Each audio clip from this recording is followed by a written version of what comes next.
విశ్వంతో ఎలా కనెక్ట్ అవ్వాలి? భగవంతుడు నిజంగా ఉన్నాడా? ఉంటే ఎలా ఉన్నాడు? మనకు అనుకున్నవన్నీ సక్సెస్ సాధించాలి అంటే ఆ సక్సెస్ సీక్రెట్ ఏమిటి?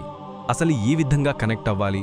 ప్రకృతిని మనం ఈ విధంగా మమేకమై మనం ఎలాంటి కోరికలు కోరుకోవాలి ప్రకృతితో? ఈ విషయాలన్నీ కూడా మాట్లాడే ప్రయత్నం చేస్తాను. వీడియోని ఎక్కడా స్కిప్ చేయకండి. ఎలాంటి డౌట్స్ ఉన్నా ఖచ్చితంగా కామెంట్ బాక్స్లో తెలియజేయండి. విశ్వానికి సంబంధించిన అనేకమైన వీడియోస్ మీరు గతంలో చూసి ఉంటారు. కానీ ఇప్పుడు ఈ వీడియో చూశాక మీకు ఖచ్చితంగా నిజమే కదా, ఇది నిజమే కదా అని పదే పదే అనుకుంటారు. నేనా మాట ఇస్తున్నాను, వీడియో ఎక్కడా స్కిప్ చేయకండి. విశ్వాన్ని అడిగితే ఏదైనా ఇస్తుందంట. వాస్తవికంగా మనం ఆలోచించినప్పుడు తెలుస్తుంది. అవును కదా, మనం ఎక్కడున్నాం అంటే మనం ఒక ఇంట్లో ఉన్నాం, లేకపోతే ఒక గదిలో ఉన్నాము అని అనిపిస్తుంది. కానీ వాస్తవంగా లోతుల్లోకి వెళ్తే మనం భూమి మీద ఉన్నాం. ఈ భూమి ఎక్కడుంది? అనంత విశ్వంలో వేలాడుతుంది, తిరుగుతుంది. మనం దీన్ని ఇగ్నోర్ చేస్తున్నాం. మనం రోడ్డు మీద నడుస్తున్నాం. అవును, రోడ్డుని ఇగ్నోర్ చేస్తాం. ఎక్కడికి వెళ్తున్నావంటే ఊరు వెళ్తున్నావు. ఎలా వెళ్తున్నావు? రోడ్డు మీద వెళ్తున్నావు కదా, పట్టించుకోం. సినిమా చూస్తున్నావు. ఎక్కడ చూస్తున్నావు? థియేటర్లో చూస్తున్నావు, స్క్రీన్ మీద చూస్తున్నావు. స్క్రీన్ లేకపోతే మనము బేస్ ఏదో దాన్ని మర్చిపోయినాం. అవును, మనం యూనివర్స్లో ఉన్నామన్న సంగతి అసలు ఎవ్వరికీ గుర్తే లేదు. మన డైలీ రొటీన్లో ఇట్లా క్యారీ ఫార్వర్డ్ అయిపోతా ఉన్నాం. కనుక దీన్ని ఆలోచించినప్పుడు దాని గురించి మనకు అర్థమయ్యే అవకాశం ఉంది.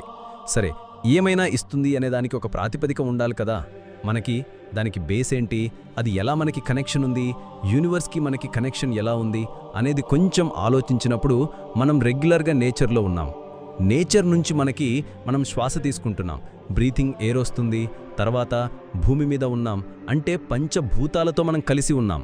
వీటన్నిటికీ ఆధారం ఏంటి, ఎక్కడి నుంచి వస్తుంది అంటే మన భూమి సూర్యుని చుట్టూ తిరుగుతుంది. రైట్? ఎందుకు తిరుగుతుంది? ఎవరైనా ఒకరి చుట్టూ ఎందుకు తిరుగుతారు? ఏదైనా అక్కడ వాళ్ళకి అవసరమైంది ఉంటేనే వాళ్ళు చుట్టూ తిరుగుతారు. సో ఇది కొంచెం లాజికల్గా ఆలోచించినప్పుడు కరెక్టే కదా. ఎందుకు అంటే ఎనర్జీ ఉంది. మన అర్త్ ఆ సన్ నుంచి ఎనర్జీని తీసుకోవడానికి సన్ చుట్టూ తిరుగుతుంది. సో సన్ లేకుండా వితౌట్ లైట్ అసలు ఈ భూమి మీద ఏమీ ఉండదు. పాసిబిలిటీ లేదు. చీకటిగా ఉండిపోమని చెప్పండి, అసలు ఏదీ మొలవడు. అసలు ఏది మొలవకపోతే మనం ఏం తింటాం? ఆ చెట్టు మొలవకపోతే దాని నుంచి ఆక్సిజన్ ఎట్లొస్తుంది? అంటే మన మనుగడ ఎక్కడ కనెక్షన్ ఉందంటే యూనివర్స్లో ఉంది. రైట్? మనం ఇగ్నోర్ చేసేసాం. సో ఇలా తెలుసుకున్నప్పుడు దాన్ని పుస్తకాల్లో వాట్ ఈస్ ద యూనివర్స్ అంటే ఆ universe has time, space, contents and it's matter, energy అంటాం. అది చదివితే నేను చెప్పిందంతా ఇది చదివితే అర్థం కాదు. మనం దీన్ని డీప్గా స్టడీ చేసినప్పుడు అర్థమవుతుంది.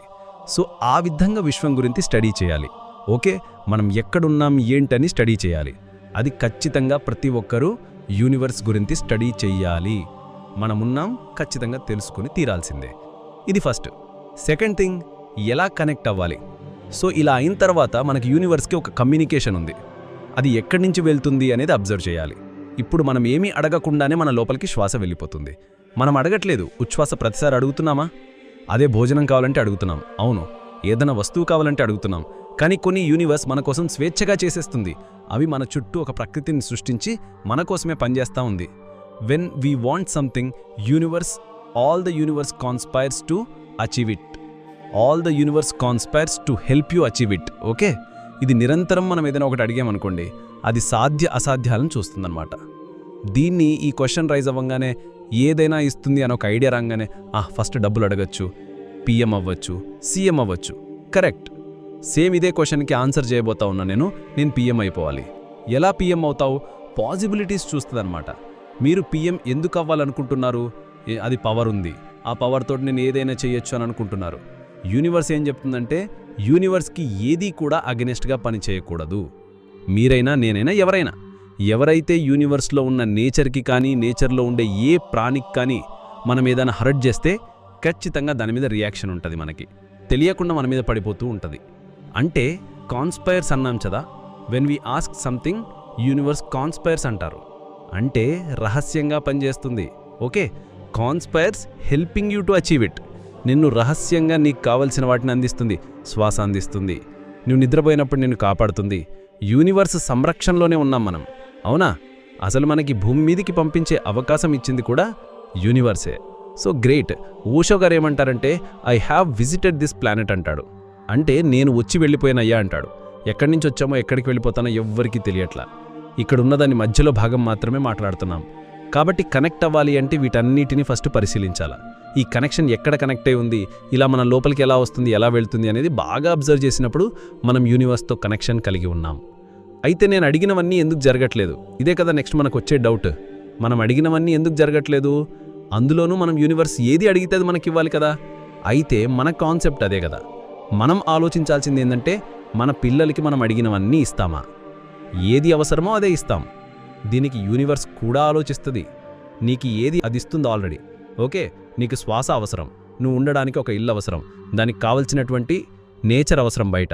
ఇవన్నీ నువ్వు క్రియేట్ చేయలేవు. ఒక చెట్టుని క్రియేట్ చేయగలవా, నదిని క్రియేట్ చేయగలవా, సముద్రాన్ని క్రియేట్ చేయగలవా, వర్షాన్ని క్రియేట్ చేయగలవా? ఇవన్నీ మన కోసం మనం చేయలేని పనులన్నిటినీ యూనివర్స్ చేసేసి సిద్ధంగా ఉంచింది. ఇప్పుడు మనకు ఆహారం కావాలి, చెట్లున్నాయి, చెట్లకు కావలసిన పదార్థాలున్నాయి, దాన్ని తెచ్చుకుని వండుకుని తినడమే. నువ్వు వండుకుంటావో పచ్చిగా తింటావో నీ ఇష్టం. టేస్ట్ కోసం వండుకుంటున్నావు. ఇవి లేకపోతే నువ్వు ఈ క్వశ్చన్ ఎట్లేస్తావు? ఇవి లేనప్పుడు ఇవన్నీ నేను అడగాలి అని అనిపిస్తుంది. ఆల్రెడీ ఇట్స్ దేర్, నువ్వు ఇంకా అడిగేదేంటి? మరి నేనేం చెయ్యాలి, నాకు కావాల్సింది ఎలా పొందాలి? ఫర్ ఎగ్జాంపుల్, దీనికి మనకేం కావాలనేది ఒక క్లారిటీ ఉండాలి. నాకేం కావాలి, ఫస్ట్ బేసిక్స్ ఇస్తుంది యూనివర్స్. ఓకే, బేసిక్సే ఇచ్చేది. చెప్పాం కదా, ఉండడానికి ప్లేస్ అంటే ఇల్లు ఇస్తుందా? నీ ఇష్టం. నువ్వు ఇల్లు నువ్వు సంపాదించుకోవాలి. మొదట మానవుడు ఎక్కడున్నాడు? కొండ గుహల్లో ఉన్నాడు. షెల్టర్ అదే, ఆ చెట్ల మీద ఉన్నాడు, తన్ని కాపాడుకోవడానికి. ఇప్పుడు కదా వచ్చి నాకు ఇది లేదు అది లేదు అంటున్నావు. నువ్వు అక్కడి నుంచి వచ్చాం మనం, ఈ నాలెడ్జ్ ఎక్కడ లేదు. సో ఇప్పుడేంటి, ఇక్కడికి వచ్చిన తర్వాత ఎవరినో చూసి ఇలా ఉండాలి అనుకుంటున్నాం. అవతల వాళ్ళు ఒక పెద్ద బంగ్లా కట్టారు, నేను కూడా ఆ బంగ్లాని కొనాలి, అలాంటి బంగ్లాలో నేను నివసించాలి అని అంటున్నాం. ఆ వ్యక్తి ఆ విధంగా తయారవ్వడానికి ఏం చేశాడో అడుగు. అప్పుడు అతను అంటాడు, నేను చాలా కష్టపడి పైకొచ్చానయ్యా, రూపాయి పోగేశానయ్యా అని అంటాడు. ఇక్కడ వనరుల్ని మనం వినియోగించుకోవడం ద్వారా విశ్వం నుంచి మనం కావలసినవి పొందవచ్చు. ఇంకొక ఎగ్జాంపుల్ ఇస్తాను. ఇదే ప్లానెట్ మీద అంబానీ ఉన్నాడు, మనమున్నాం. అంబానీకి అదే సన్, మనకు అదే సన్, అదే స్టార్స్, అదే ప్లానెట్. మరి ఏదైనా వ్యత్యాసం చేసిందా? ఓకే, ఇప్పుడు నది పారుతుంది, దానిలో నీటిని మీరు తాగొచ్చు, నేను తాగొచ్చు.